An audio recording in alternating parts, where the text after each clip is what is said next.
Good afternoon, colleagues. With thanks to our Danish hosts today, welcome to the press conference following the informal meeting of the defense ministers. The High Representative will start with a statement followed by the Danish minister, and then we would open the floor to your questions. High Representative, the floor is yours. Good afternoon, everybody. Glad to see so many of you here. So we just concluded a productive meeting with the European defense ministers. And thank you, Troels, once again for hosting. Who wants peace? Who doesn't want peace is Russia. It is clear because Russia responds to these peace efforts with missile attacks. Wednesday's attack on Kiev shows how deliberate the choice of Russia is to escalate and also mock the peace efforts. President Zelensky has clearly expressed already several months ago to be ready for the talks, but Putin is stalling by any means possible, and therefore Ukraine needs to be supported by military aims. This remains crucial. The EU and our member states have already provided over 63 billion euro in military support to Ukraine since the war began, and in 2025, 25 billion. And I welcome that several EU member states have made new pledges just in the last days. Aid to Ukraine saves lives. We must continue to step up. The European Peace Facility can provide funding to support this effort. It can reimburse member states for weapons purchased for Ukraine, including for supporting NATO's Pearl initiatives. So the continued blocking of the EPF is not justified. Resolving this swiftly is important for the work between Europe and also United States to support Ukraine, and bilateral issues must not block the aid.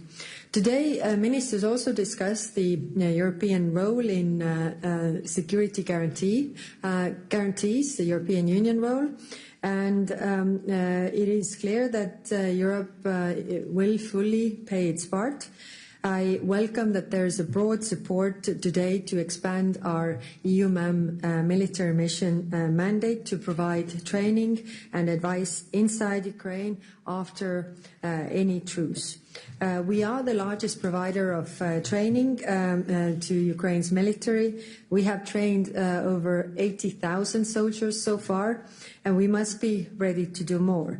This could include placing EU trainers in Ukrainian military academies and institutions. In parallel, our civilian mission can strengthen Ukraine's resilience against Russian hybrid attacks. We can also do more for Ukraine's defense industry. What they really learn on the battlefield can be also turned into the strength of Europe. And we are already the biggest investor in Ukraine defense industry. We can help Ukraine open production lines here in Europe and encourage greater European investment also in Ukraine. And Denmark has a leading way here, so really commend you on that. Going forward, we will closely coordinate with the coalition of the willing. Ministers were clear that the security guarantees for Ukraine must be robust and credible.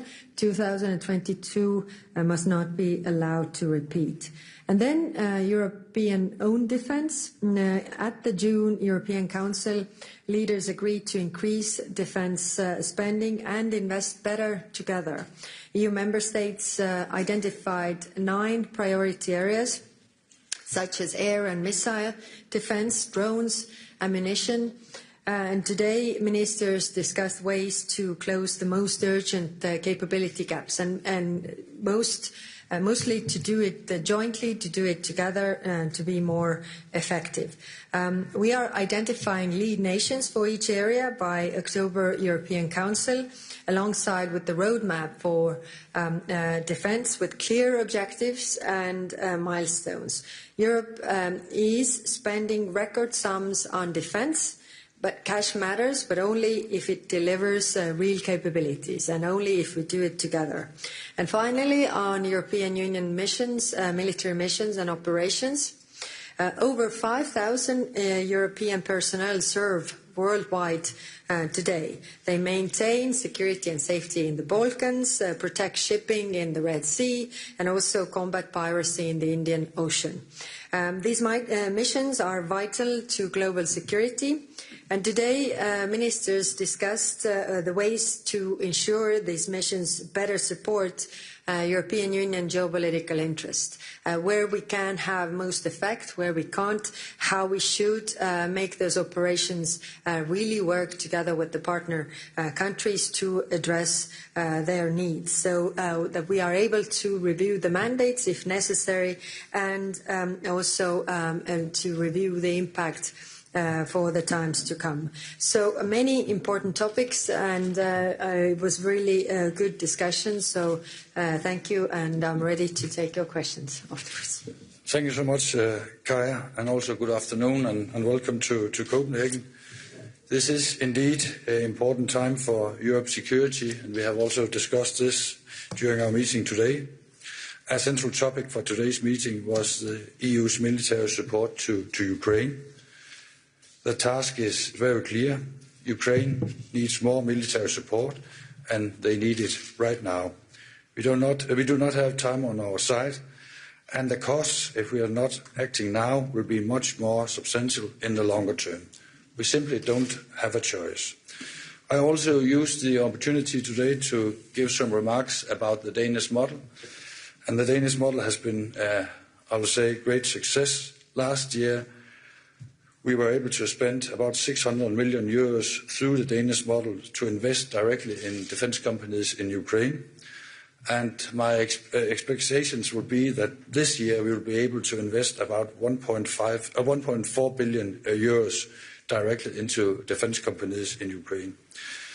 And the lessons learned is also quite ambitious, and also, I would say, more to follow. First of all, Ukraine defence industry are producing very fast. Compared to European companies, they are able to produce in months, not years. And it's, for the second part, also a very cost-effective model. So we have to do even more in that area. Hopefully more countries will be supportive. Today we have heard quite much support for doing more through the Danish model, and I'm quite happy to see that. The second thing I will mention today is what you can call a Danish model 2.0, and that will be that hopefully in some weeks from now we will invite the first defence company from Ukraine to start up production here in Denmark in a safe environment. I also expect that more Ukrainian defence companies will follow later this year, and I think that will be also a way forward to give even more support to Ukraine.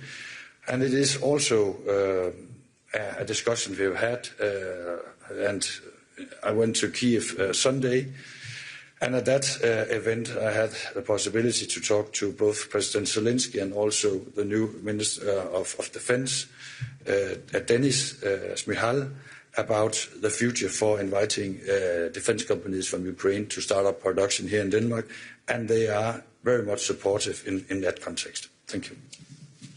Thank you. We will now open the floor to questions. Please specify the principal to whom you address the question and the media you're from. Second, Mattia, please. Do we have a mic? Indeed. Thank you. Thank you for the floor. Mattia Bagnoli, ANSA, the National Italian News Agency. Two questions. First one is for you, High Rep.